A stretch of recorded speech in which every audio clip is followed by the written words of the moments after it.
할렐루야. 우리의 삶에 늘 기쁨과 평안과 풍성함을 주시는 하나님의 은혜가 여러분들의 삶에 날마다 아주 넘치도록 임하시기를 간절히 축원합니다. 오늘 2012년 맥주감사주일입니다. 오늘 맥주감사주일을 맞아서 우리 온 마음을 다해서 하나님 앞에 감사하시는 여러분들의 그 감사를, 여러분들의 그 마음을 우리 하나님께서 분명히 받으실 줄로 믿습니다. 감사하면 삶이 바뀝니다. 감사하면 더 풍성한 은혜를 누릴 수 있습니다. 그런 마음을 가지고 오늘 하나님 앞에 감사하시는 맥주 감사주일이 되시기 바랍니다. 우리 옆에 계신 분들과 그런 마음으로 인사를 하는데 이렇게 인사하십시오. 감사가 인생을 바꿉니다. 감사로 풍성한 삶 되시기 바랍니다. 네, 감사가 인생을 바꿉니다. 감사로 풍성한 삶 되시기 바랍니다. 네, 감사가 여러분들의 인생을 바꿉니다. 감사로 풍성한 삶 되시기 바랍니다. 그렇게 믿으십니까? 네, 감사가 여러분들 인생을 바꿉니다. 인생을 바꾸려고 다른 많은 노력들을 안 하셔도 돼요. 감사만 하시면 인생이 바뀝니다. 현대를 사는 사람들, 감사하면 인생이 바뀌는데 감사하며 삽니까? 네, 오히려 감사하지 못하고 이 불만과 불평 속에 사는 사람들이 얼마나 많은지 모릅니다. 감사하는 사람보다 불평과 불만 속에 사는 사람을 찾기가 훨씬 쉽습니다. 그건 뭐 굳이 떠올리지 않아도 다 떠올라요, 그냥 막. 근데 감사하며 사는 사람을 떠올리는 것은 그렇게 쉽질 않아요. 여러분, 요즘에 뭐 이 바이러스가 막 변종 바이러스가 생기고 이래서 감기가 걸려도 금방 낫지 않는 이런 때가 됐는데 사실 가장 무서운 바이러스는 감기 바이러스나 뭐 이런 변종 바이러스보다 바로 이 불평과 불만의 바이러스입니다. 이 바이러스에 감염이 되게 되면 인생이 불행해집니다. 행복했던 인생도 불평과 불만으로 가득 찬 인생이 되면 그 인생은 금방 불행한 인생이 되고 말아요. 그래서 행복을 원하신다면, 행복한 삶을 원하신다면 감사의 삶을 시작하십시오. 오늘부터 감사의 삶을 시작하시기 바랍니다. 불평과 불만을 다 제거하시고 이제는 여러분들의 삶이 감사의 모드로 바뀌시기를 바랍니다. 그러면 날마다 삶의 행복이 넘쳐날 수 있습니다. 폴 틸리가 쓴 존재의 용기, Courage to Be라고 하는 책이 있습니다. 이 존재의 용기에 보면 각 시대마다 사람들의 불행의 원인이 있다는 거예요. 이 고대 사람들은 왜 불행했을까요? 고대 사람들이 불행했던 이유는 모든 걸 다 운명으로 받아들였습니다. 다 자기의 숙명으로 받아들이다 보니까 뭔가 이게 개선할 의지를 보이지는 못했어요. 그러니까 그들은 그 숙명론 때문에 불행했다는 거예요. 다 자기의 운명으로 받아들였습니다. 오늘날도 그런 사람들이 있죠. 아, 이건 내 운명이야, 내 팔자야. 이건 고대인들입니다. 고대인들. 현대를 살면서 이 고대인들의 불행을 반복하는 거예요. 운명 팔자 없습니다. 늘 감사하게 되면 그 모든 것들도 다 바뀌게 돼요. 하나님 안에서. 중세인들은 왜 불행했느냐? 중세인들의 불행의 원인은 모든 것을 죄와 벌로 봤답니다.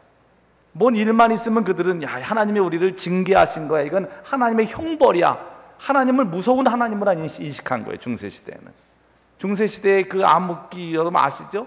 종교가 타락하다 보니까 사람들을 위협을 했습니다. 겁을 주면서. 그러다 보니까 하나님은 그냥 벌 주시는 하나님입니다. 그래서 이 죄와 벌로 인해서 불행했다는 거예요. 모든 걸 다 그렇게 해석했습니다. 흑사병이 돌고 전염병이 돌아도 이건 하나님의 심판이다. 물론 하나님의 심판의 측면도 있었겠죠. 그러나 다 그렇게 해석할 필요는 없는데 그들은 모든 것을 죄와 벌로 봤어요. 그러니까 인생이 불행했습니다. 오늘날도 보면 사랑의 하나님은 다 잊어버리고 하나님은 우리에게 벌을 내리시는 분, 이렇게만 생각하는 분들이 있다는 거죠. 교회를 나와도 오늘 여러분 주일 예배 안 드리면 하나님 앞에 벌 받을까 봐 나오신 분들은 이게 잘못된 믿음입니다. 오늘 우리가 하나님 앞에 주일을 안 지키면 벌 받을까 봐 무서워서 나온 분도 있으시죠? 있으실 거예요. 오늘 내가 교회 안 가면 혹시 하나님께서 나를 또 이렇게 좀 하시지 않을까, 이런 두려움 때문에 나온 분들은 하나님을 잘 모르시는 분들이에요. 오늘 우리가 하나님 앞에 나와 예배하는 것은 하나님이 내게 벌을, 예배를 안 드리면 벌을 내리실까 봐 나온 것이 아니고 하나님께서 주신 은혜에 감사하고 감격해서 온 겁니다. 그런 분들은 하나님 앞에 예배 드리는 자세가 달라요. 벌 받을까 봐 나온 분들은 시간 때우러 잠깐 교회 안에만 있으면 되니까 일단은 나 하나님 나왔습니다. 나 도장 찍었습니다. 이 마음으로 있으면은 예배 자체가 별로 의미가 없어져요. 벌 안 받기로 나왔으니까 때우는 식이 됩니다. 예배 때우기. 적당히 그냥 졸다가 적당히 있다 가는 거죠. 그런데 하나님 앞에 감사와 감격으로 드리게 되면 눈을 크게 뜨고 온 마음을 다해서 하나님 앞에 예배하게 되는 거예요. 이 중세의 불행은 바로 죄와 벌 때문에 왔다는 겁니다. 그럼 현대인의 불행은 왜? 현대인의 불행의 원인은 뭘까요? 현대인의 불행의 원인은 삶의 무의미함. 삶의 의미를 느끼지 못하는 거예요. 그래서 사람들이 불행하다는 거예요. 현대인들은 의미를 느끼지 못합니다. 이만하면 여러분 잘 살게 됐고, 이만하면 뭐 그렇게 감사하지 못할 이유가 어디 있습니까? 이 정도면 우리 한국만 봐도 이만하면 잘 살지 않습니까, 여러분?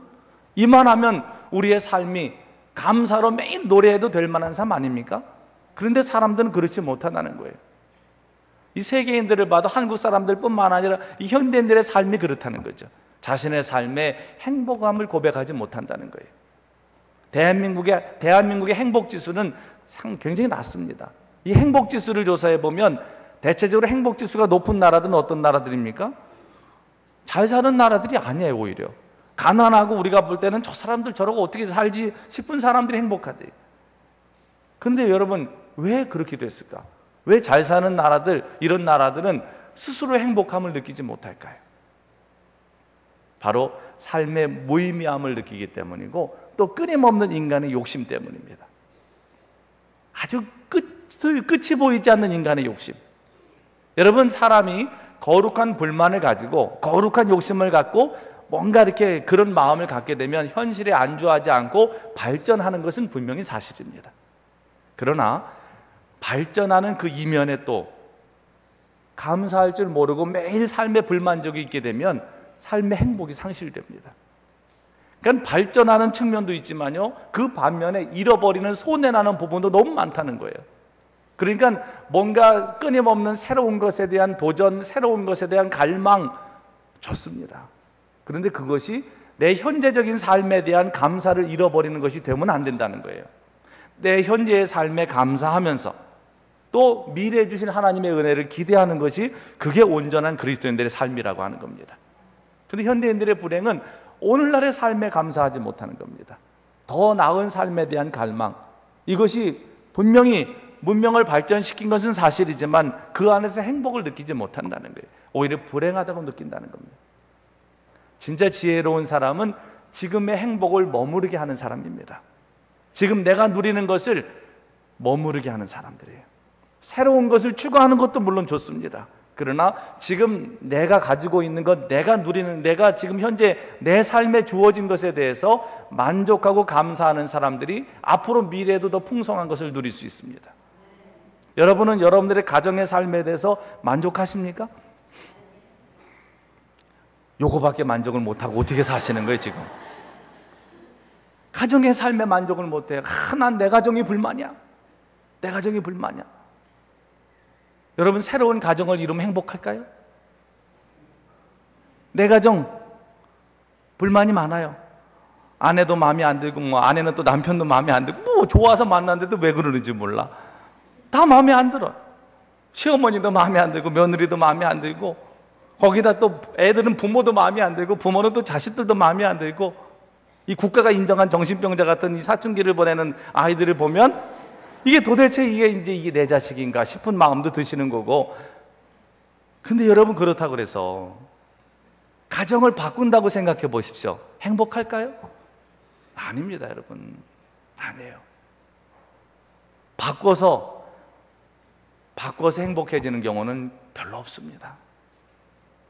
늘 선거 때만 되면 확 바꿉시다 막 이러지만요, 바꿔서 행복하는 경우들이 얼마나 되겠어요. 사실은 가정도 마찬가지. 지금 내 가정, 이 가정을 믿음 안에서 잘 지금 가정의 행복을 지키고 유지해 나가는 게 필요합니다. 매일 그냥 불만만 가지고는 안 돼요. 바꾼다고 나아지지 않습니다. 또 교회 신앙생활하는 경우도 그래요. 나는 우리 교회 별로 마음에 안 들어. 언제 그 마음에 다 들게 우리가 할 수 있겠어요? 나는 우리 교회 마음에 안 들어. 교회를 바꾼들 행복하겠습니까? 나중 되면 그때가 좋았는데 다시 돌아갈 수도 없고, 이런 경우가 될 수 있다니까요. 직장도 마찬가지. 직장도 나를 그래도 받아주고 내가 일할 수 있는 일터가 있다고 하는 게 얼마나 행복한 겁니까? 그죠? 그런데 그 일을 하면서도 매일 입이 쭉 나와가지고 난 이 직장 마음에 안 들어. 아니 그 마음을 언제 채워주겠어 누가? 나는 이 직장 마음에 안 들어. 매일 출근하면서 난 마음에 안 들어. 일하면서도 나는 이 직장 마음에 안 들어. 직장을 옮긴들 그 마음이 들겠습니까? 자기 마음이 좁으면 어떤 것도 그 마음에 들어올 수 없어요. 마음을 넓혀야지. 마음은 매일 요만큼 가지서 다 마음에 안 드는 거예요. 다 마음에 안 드는 거 투성입니다. 지금 현재 내가 누리고 있는 것, 이거를 유지하는 것, 이게 지혜로움. 여러분 돌아놓고 보면요, 그래 그때 내가 참 소중한 걸 놓쳤어, 이렇게 후회하는 날이, 여러분 그런 후회해 본 적 없습니까? 그때가 참 좋았는데 내가 그때 그 좋았던 걸 몰랐어. 다 세월이 지나고 난 다음에 후회하면 무슨 소용이 있습니까? 다 지나간 옛날이고 지나간 일인걸. 오늘 현재 내 삶에 주신 하나님의 은혜, 내 삶에 주신 이런 아름다움을 머무르게 하는 것, 이것도 능력입니다. 이것도 지혜입니다. 끊임없는 욕심만 갖지 마시고 지금 여러분들의 삶에 주신 하나님의 은혜를 누리시기를 바랍니다. 때로는 객관적으로 봤을 때도 도저히 누릴 조건이 없는 그런 상황일 수도 있어요. 그러나 여러분 그 속에서 감사를 찾아보십시오. 그 속에서 한번 감사거리를 찾아보세요.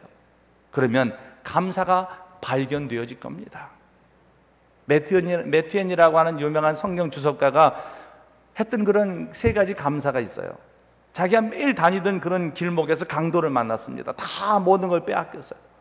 생명의 위협까지 받았습니다. 그러나 생명에 지장은 없었지만 돈을 다 털렸어요. 그리고 집에로 돌아왔습니다. 그리고 하나님 앞에 앉아가지고 하루를 정리하면서 기도를 하는데, 강도 만난 날 무슨 감사할 일이 있겠습니까? 그죠? 하나님 어떻게 이러실 수가 있습니까? 늘 지켜주신다며 오늘 어떻게 강도를 만나게 하십니까? 돈도 다 털렸고. 또 그럴 땐 또 그렇게 얘기하죠. 그거 하나님 앞에 헌금하려고 했던 돈인데 그거 그냥 놔두셨으면 내가 선한 일을 위해 썼을 텐데. 근데 매튜엔이는 그 가운데서 3가지를 감사했다는 거예요. 우선은 매일 다니던 길이었는데 그동안은 한 번도 강도를 만난 적이 없는 거예요. 그동안 지켜주심에 대해서 감사. 그리고 내가 지금 돈을 빼앗겨서 돈을 잃었지만 생명을 잃지 않음에 대해서는 감사. 또 내가 강도 만난 사람이 되었을지언정 강도가 되지 않은 것에 대해서 감사. 이런 감사를 했다는 거예요. 강도 만난 다음에도 3가지 감사가 나올 수 있습니다. 거기에 뭐 얼마나 더 많은 감사를 추가할 수 있겠습니까? 여러분 우리가 감사 노트를 써보면요, 처음에는 감사 노트를 쓴다 그러면 내가 몇 가지나 쓸 수 있을까 이렇게 생각이 될 수도 있어요. 우선 한 5가지씩만 하루에 써봅시다 그러면은 처음엔 5가지를 어떻게 써? 뭐 이런 부담을 가지실지도 모릅니다. 근데 한번 써보십시오.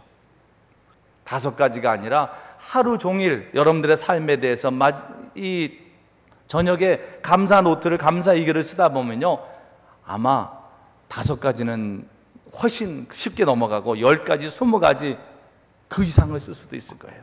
그만큼 하나님이 우리에게 주신 은혜는 큽니다. 그것을 내 삶에 발견하고 그걸 머무르게 하는 것, 그것이 능력이고 그렇게 사는 삶에 하나님이 더 큰 은혜를 주십니다. 그리고 또 우리가 감사하지 못하는 것은 교만하기 때문이에요. 마음에 교만함이 가득하면 감사가 되지 않습니다. 또 하나님이 주실 은혜를 기대하지 못하는 불신앙을 갖게 되면 감사할 수 없습니다. 하나님이 내게 주실 은혜를 기대하면 날마다 감사가 가능해요. 특별히 대한민국에 사시는 여러분, 하나님 앞에 더 많은 감사를 드리시게 되기를 바라요. 외국인들이 우리를 보면요, 이 사람들은 살만한데 왜 그렇게 얼굴에 수심이 가득하고 살만한데 왜 저렇게 불평이 많을까, 이렇게 생각한대요. 외국인들이 한국을 보면서 우리 마이클 쉴만은 어떻게 보는지 모르겠어, 한국 사람들을. 그런데 한국 사람들을 보면서 왜 이 사람들은 잘 사는데 왜 이런 불만을 갖고 살까, 왜 표정이 어두울까, 공통적으로 이런 생각을 갖는다는 거예요. 여러분이 자부심을 가질 얘기 하나 해드릴까요? 우리나라가 뭐 얼마 전에 20-50 클럽에 가입한 건 이미 다 아시는 거고, 그죠? 세계에서 7번째로 국민소득 2만 달러, 전체 인구 5천만 명 시대를 이제 넘어갔어요. 그런데 그것도 그거지만요, 또 아주 좋은 소식들이 많습니다. 한국의 미래를 전망하는, 이미 그 몇 년 전에 골드만삭스에서 우리 한국을 앞으로 2030년, 2050년 이때가 되면 미국 다음에 강대국이 된다는 거죠, 대한민국이. 국민소득이나 이런 경제적인 규모로 봤을 때. 그리고 또 최근에 나온 그 포린 폴리시라고 하는 잡지가 있어요. 포린 폴리시라고 미국에서 발행되는 잡지인데 외교관들이나 외교에 관심 있는 독자들을 대상으로 만드는 전문 잡지입니다. 이 포린 폴리시라고 하는. 그런데 이 잡지 최근호에는 이런 기사가 실렸다는 거예요. 2050년경에 세계를 이끌 4대 강국을 꼽았습니다. 그래서 그거를 그 나라 영문 이니셜 맨 앞자를 따서 저렇게 구츠, GUTS라고 이렇게 명명을 했어요. 구츠라고. 어느 나라일 것 같습니까? 여러분? 저것만 딱 봤을 때. 왜 코리아는 없을까? 이렇게 생각할지도 몰라요.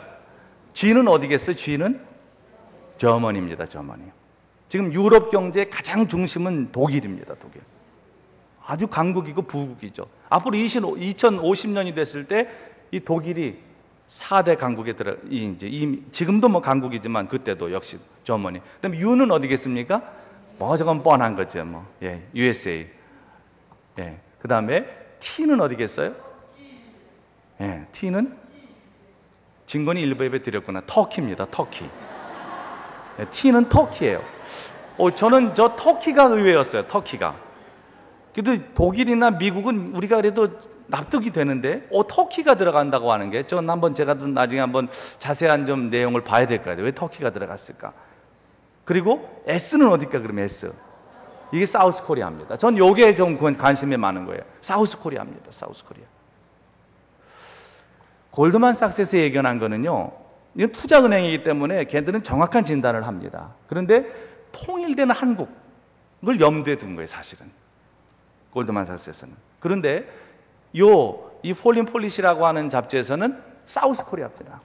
그러니까 굳이 북한하고 통일이 안 된 상태에서 남한, 이게 2050년이 되면 4대 강국에 들어간다는 거예요. 외국에서는 이렇게 보고 있는데 우리는 못 믿어요. 우리는 정작. 우리는 저런 조사가 저거 맞나? 이렇게 생각을 한다니까, 대한민국 국민들은. 그도 그럴 것이, 저 세 나라하고 비교할 때 우리나라가 뭐가 나은 게 있습니까? 솔직한 얘기로. 자, 한번 저 네 나라를 보세요. 한국 외에 세 나라를 보십시오. 우리나라하고는 사실은 비교가 되질 않아요.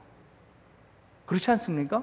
뭐 이런 지금 현재 어떤 국토를 봤을 때나 뭐 지하자원이나 여러 가지로 봤을 때 한국이 요만한 나라에서, 지하자원도 없는 나라에서 어떻게 저 세계 2050년, 앞으로도 한 40년 정도가 남은 미래인데 어떻게 저런 예측을 할까? 이게 놀라운 겁니다, 여러분. 아무것도 없는 것 같은 나라인데 세계인들은 대한민국을 저렇게 저력이 있는 그런 나라로 보고 있다는 거예요. 미래의 발전이 아주 탁월한 나라로 보고 있다는 겁니다. 미래 전망입니다. 저거는 현재가 아니에요. 물론 현재도 우리나라가 그래도 어느 정도 순위에 있지만 미래는 더 높은 순위에 올라간다는 거죠. 저는 대한민국이 저렇게 되는 데는 다른 원인 없다고 봅니다. 뭐 국민의 근면성, 뭐 기업인들의 어떤 그런 기업 정신, 물론 이런 것도 세계에서 굉장히 높이 평가받아요. 경영자들의 어떤 경영 능력이라든지 그런 것들은 굉장히 높은 점수를 받습니다. 그러나 대한민국이 2050년에 저렇게 되는 데는 저는 분명히 하나님을 믿는 믿음 안에서 우리가 삶을 살 때 가능하다고 믿습니다. 왜냐하면 하나님의 말씀대로 살 때 그때 하나님께서 주시는 하나님의 복이 있기 때문이에요. 저는 미래의 대한민국이 저 예견대로 되기를 바랍니다. 포린 폴리시의 예견처럼 미래 대한민국이 저렇게 되기를 간절히 바랍니다. 그러기를 위해서는 우리가 하나님의 은혜에 감사하는 삶을 살면서 여러분들에게 주어진 삶의 자리에서 날마다 하나님의 은혜를 나타내는 삶을 살아야 될 그런 분명한 책임이 있음을 꼭 기억하시기를 바랍니다. 오늘 2012년 맥주 감사주의를 맞았는데 저는 2012년 이 맥주 감사주의를 맞아서 여러분들의 삶에 이 감사신앙이 회복되는 은혜를 누리시게 되기를 바랍니다. 여러분들의 삶을 돌아보면서, 여러분들의 삶을 하나하나 세어보면서 감사하십시오. 우리가 찬송 이따가 끝나는 찬송에 부를 거지만 429장 찬송에 보면 받은 복을 세어보라라고 하는 찬송이 있어요. 그 찬송에 보면 내용이 이런 겁니다. 세상 모든 풍파 너를 흔들어 약한 마음 낙심하게 될 때 내려주신 주의 복을 세어라. 주의 크신 복을 내가 알리라. 세상 근심 걱정 너를 누르고 십자가를 등에 지고 나갈 때 주가 내게 주신 복을 세어라. 두려움 없이 항상 찬송하리라. 세상 권세 너의 앞길 막을 때 주만 믿고 낙심하지 말아라. 천사들이 너를 보호하리니 염려 없이 앞만 보고 나가라. 이 믿음이 여러분들의 믿음의 고백이 되시기를 바라요. 여러분, 우리의 삶에 감사하며 산다고 하는 것만큼 중요한 일은 없습니다. 히랍의 철학자인 키케로는 감사하는 마음은 최고의 미덕이고 다른 모든 미덕의 어버이다, 이렇게 얘기했어요. 돈키호테를 쓴 스페인의 대문호인 세르반테스는 인간이 범하는 가장 큰 죄는 감사할 줄 모르는 것이다 그랬습니다. 지옥은 누가 가느냐? 감사할 줄 모르는 사람들이 가는 것이라는 거예요. 감사를 할 줄 모르는 것, 이게 가장 큰 죄라는 거죠. 저는 여러분들이 날마다 감사함을 통해서 하나님의 은혜를 고백하고 하나님께 영광을 돌리는 아름다운 교우들 되시기를 축복합니다. 그러면 구체적으로 우리가 어떻게 감사를 표현하며 살 수 있을까? 세 가지를 실천하셔야 돼요. 우선 한 가지는 작은 일부터 감사하셔야 돼요. 그래야지 감사가 됩니다. 어떤 사람들은 작은 일은 우습게 여깁니다. 그냥 큰 일에 대해서는 이것도 제대로 감사하지 않아요. 큰 일도. 작은 일에 감사할 줄 모르는 사람은 큰 일에도 감사하지 않습니다. 작은 일에 감사하셔야 돼요. 사람들의 작은 친절, 따뜻한 말 한마디, 물 한 컵, 그것에서 감사할 수 있어야 돼요. 우리가 이번에 감으로 보니까 여러분, 하나님이 주시지 않으면 얼마나 어려운지 아시죠? 아마 대부분 이런 가뭄을 여기 계신 분들이 경험 못 하셨을 거예요. 100몇 년 만에 가뭄이라니까. 여기 100살 넘으신 분이 안 계시니까. 우리는 우리의 인생에 처음 이런 가뭄을 경험한 거예요. 그런데 어제 비 한 번 오니까 이게 한 방에 그래도 해결이 되잖아요. 물론 아직 완전히 뭐 이제 저수지 이게 물까지 차려면 비가 더 와야 되지만요. 다른 방법이 없습니다. 미국에 공부하러 간 김정인 목사님이 그 페이스북에 올린 글을 보니까 재밌는 걸 하나 이렇게 써놨더라고요.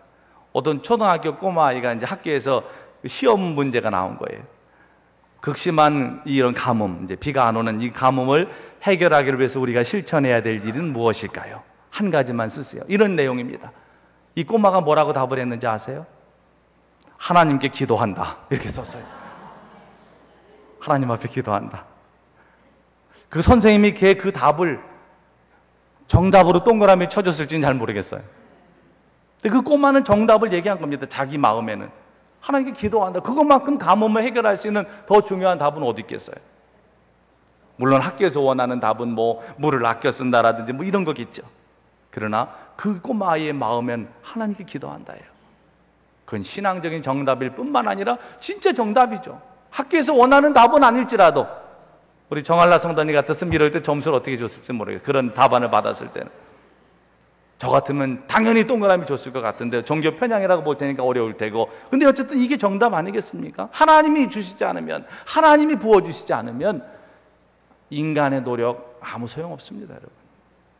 저수지가 다 바짝바짝 말라가고 농작물이 타들어가도 우리가 할 수 있는 게 뭐 있습니까? 그나마 지하수가 있으니까 그거 가지고 물을 준다고 치면 그것마저 말라버리면요, 대한민국도 예외가 아닌 걸 이번에 우리 절실히 경험했어요. 하나님 앞에 늘 간구하지 않으면 안 됩니다. 그러면 비마저도 멈추게 되면 여러분, 이 가뭄 속에서 우리가 할 수 있는 아무것도 없다는 거예요. 그러니까 우리는 다 하나님의 은혜 안에 살고 있습니다. 그러니까 작은 것까지도 감사하셔야 돼요. 진짜 감사하시려면 이렇게 작은 일에서부터 감사하십시오. 그 다음에 또 감사하는 삶을 구체적으로 살려면 지금부터 감사하셔야 됩니다. 지금부터. 아이 그래, 오늘은 지나서 내일부터 결심해서 감사하며 살아야지, 이거 아닙니다. 에이, 올해는 틀렸어, 올해는 감사할 일도 없고 내년부터 감사하며 살아야지, 그거 아니에요. 지금 이 순간부터 결심해야 되는 거예요. 나는 지금부터 감사하며 살겠다. 아멘. 나는 지금 이 순간부터 어떤 삶의 상황이 된다 할지라도 나는 하나님 앞에 감사하며 살겠다. 그 결심을 하시기 바랍니다. 나중으로 미루지 말고 매일 순간순간 주어지는 그런 시간에 발생하는 모든 일에 대해서 하나님 앞에 전심으로 감사를 표현하는 사람들, 그런 사람들이 성숙한 감사를 하는 거예요. 그 다음에 또 하나는 가까운 곳에서부터 감사해야 됩니다. 감사는 멀리서부터 하는 게 아니에요. 가까이 있는 곳에서부터, 내 가까이 있는 사람에게부터. 가족들에게 감사하며 삽니까? 야, 이 가족이 참 이상한 관계예요. 이게 가장 가까우면서도 가장 사람이 할 도리를 안 해. 그렇지 않습니까? 가장 가깝잖아요, 가족. 매일 같이 얼굴 보고 살고 매일 촌수도 없다고 그러고 뭐 무촌 아니면 1촌이고 2촌이고 그런데 이게 오히려 그 속에서는 감사가 없는 거예요. 감사는 여러분 가까이 있는 사람에게서부터 하는 겁니다. 오늘 꼭 하십시오. 작은 일부터 지금부터, 그리고 가까이 있는 사람들에게, 가까이 있는 곳에서부터. 오늘 여러분 꼭 여러분들의 남편, 아내에게 감사하십시오.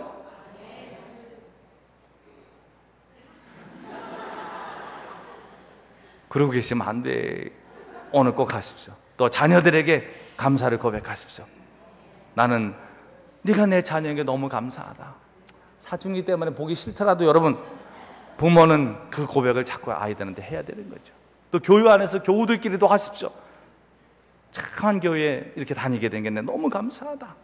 서로 이렇게 가까운 곳에서 감사를 고백하셔야 돼요. 자, 지금 옆에 계신 분들과 한번 감사를 고백하시죠. 네. 뭐 이렇게 옆자리에 앉게 돼서 감사합니다. 네, 같은 교회의 교우가 된 것을 감사합니다. 늘 나를 만날 때마다 환대해 주셔서 감사합니다. 네.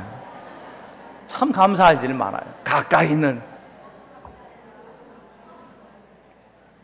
작은 일부터 지금부터 가까운 곳에서부터, 이게 감사를 실천하는 구체적인 방법입니다. 사랑하는 여러분, 오늘 말씀에 보면 하나님께서는 이스라엘 백성들이 세 가지 절기를 말씀하셨어요. 세 가지 절기를 지켜라. 그 3대 절기입니다. 그 하나가 뭐냐? 유월절. 유월절은 뭡니까? 이스라엘의 해방 기념일입니다. 애굽의 노예로 있던 그들이 애굽에서 해방되는 데 있어서 이 유월절은 굉장히 중요한 날이에요. 왜냐하면 10가지 재앙 아시죠? 10가지 재앙을 통해서 마지막에 바로가 마지막 재앙이 장자를 죽이는 재앙입니다. 여기서 손을 든 겁니다. 근데 장자를 죽는 재앙을 모면할 수 있는 길은 딱 한 가지였어요. 하나님의 말씀에 순종해서 순전한 어린 양을 잡고 그 어린 양의 피를, 그러니까 좌우 임방 또 상하 임방 좌우 문설주에 바르는 건데, 이거는 문틀에 바르는 거예요. 문틀에 그걸 바르고 나면 그 집은 다 장자의 재앙이 넘어갔습니다. 그래서 유월입니다. 패스오버, 유월 넘어갔다는 거죠. 그래서 유월절입니다. 그 유월절을 지키라는 거예요. 하나님께서 너희들을 애굽에서부터 해방시켜 주셨다. 오늘 이 성만찬을 우리가 하게 되는데, 이 성만찬도 유월절 만찬과 연관이 돼 있어요. 성만찬은 뭐냐 하면 예수 그리스도의 피, 어린 양의 피가 그 재앙으로부터 넘어갔던 그들에게 그 재앙을 넘겨준 것처럼 이 예수 그리스도의 피는 우리를 죄에서부터 해방시켜 주신 겁니다. 그런 의미에서 예수님께서는 이 성만찬을 통해서 나를 기념하라 말씀하신 거죠. 그러니까 그런 유월절 식사하고 연관이 있습니다. 성만찬은. 자, 그리고 또 하나 지켜야 되는 절기는 바로 이 맥주절입니다. 맥주절은 초실절이라고도 불리고 칠칠절이라고도 불려요. 처음 익은 이스라엘 백성들이 광야 생활을 끝내고 가나안에 정착했을 때 처음으로 땅에서 농사를 해서 거기서 소산을 얻었습니다. 그걸 하나님 앞에 드리는 날이에요. 그 소산을 하나님 앞에 감사함으로 드리는 것이 맥주절입니다. 여러분, 이건 왜 중요하냐 하면 그들이 광야 생활을 하는 동안에는 만나를 먹고 살았습니다. 얼마나 곡식이 먹고 싶었겠어요. 하나님이 주시는 거라고는 하지만 매일 만나만 40년 가까이를 먹는다고 생각해 보십시오. 뭐 이렇게 찌개 하나도 여러분 3-4끼 주면 벌써 인상이 달라지잖아요. 이게 어려운 겁니다. 그 많은 시간 동안을 만나만 먹고 있는데, 그들이 가나안에 정착해가지고 이제 안정된 상태에서 농사를 졌는데 그 첫 수확을 하나님께서는 하나님께 드리라고 말씀하셨어요. 이건 어려운 겁니다. 믿음이 없이는 불가능한 거예요. 왜냐하면 당장 내가 먹고 싶기 때문에. 근데 이것을 하나님께 드려라. 그래서 이스라엘 백성들이 그것을 드리면서 감사한 절기가 바로 맥주절입니다. 그 첫 열매를 하나님 앞에 드리는 거예요. 첫 열매를 드리는 신앙은 아주 성숙한 신앙이고 깊은 신앙입니다. 왜냐하면 첫 열매를 드릴 때는요, 풍성할 때가 아닙니다. 이때는 이것은 힘들고 어려운 상황에서 소득한 겁니다. 그런데 하나님께서는 그것을 하나님 앞에 드리라고 하는 거예요. 풍성할 때가 아니고 가장 어려울 때, 그리고 전부를 드리는 거, 이게 첫 열매입니다. 첫 열매 신앙은 그래서 이 믿음의 고백이 없으면, 신앙의 고백이 없으면 드릴 수 없는 거예요. 첫 열매 감사는 믿음으로 드리는 겁니다.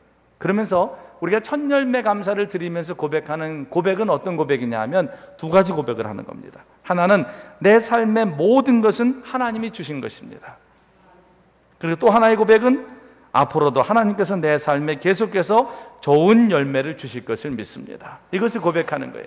이게 바로 첫 열매 감사를 통한 신앙의 고백입니다. 자, 여러분 한번 저 문구를 한번 여러분들의 신앙을 담아서, 여러분들의 마음을 담아서 함께 고백을 하겠습니다. 내 삶의 모든 것은 하나님께서 주신 것입니다. 그다음에 앞으로도 하나님께서 내 삶에 계속해서 좋은 열매를 주실 줄 믿습니다. 이게 맥주 감사절에 여러분들이 첫 열매를 드리며 고백하는 거예요. 다시 한번 해볼까요? 처음부터.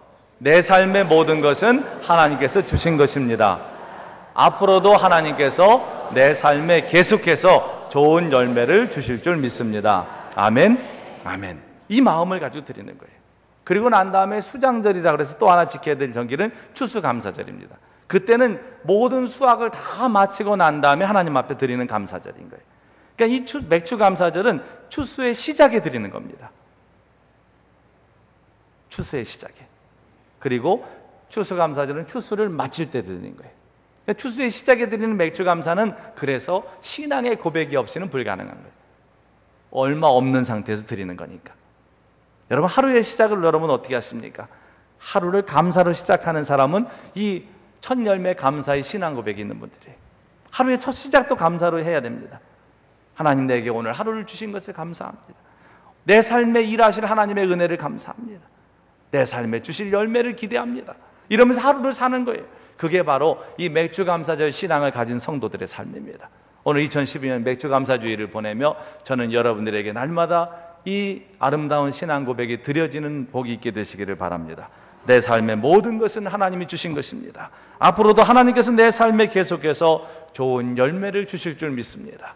이 마음을 담아서 하나님 앞에 온전하게 드리는 그런 맥주감사절이 되시고, 하나님께서는 여러분들의 그 고백을 다 받으셔서 하나님께서 주시는, 쏟아 부어주시는 그런 넘치는 복을 여러분들의 삶에 구석구석 부어주시게 되기를 우리 주님의 이름으로 간절히 축원합니다. 기도하겠습니다. 고마우신 하나님, 오늘 맥주감사주의를 맞아 하나님 앞에 예배하며 말씀을 받았습니다. 우리의 삶에 함께 하신 하나님, 또 우리의 삶에 열매를 주신 하나님 감사합니다. 모든 것이 하나님께로부터 비롯됐습니다. 그리고 또 이 모든 것이 하나님의 은혜입니다.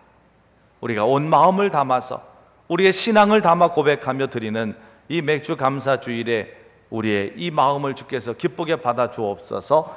또한 날마다 감사하는 삶을 통하여 하나님 앞에 더 큰 영광을 돌려드리고, 또 하나님께서 부어주시는 넘치는 은혜와 복을 날마다 누리는 우리 모든 교우들이 되게 해 주옵소서. 예수님의 이름으로 간절히 기도하옵나이다. 아멘.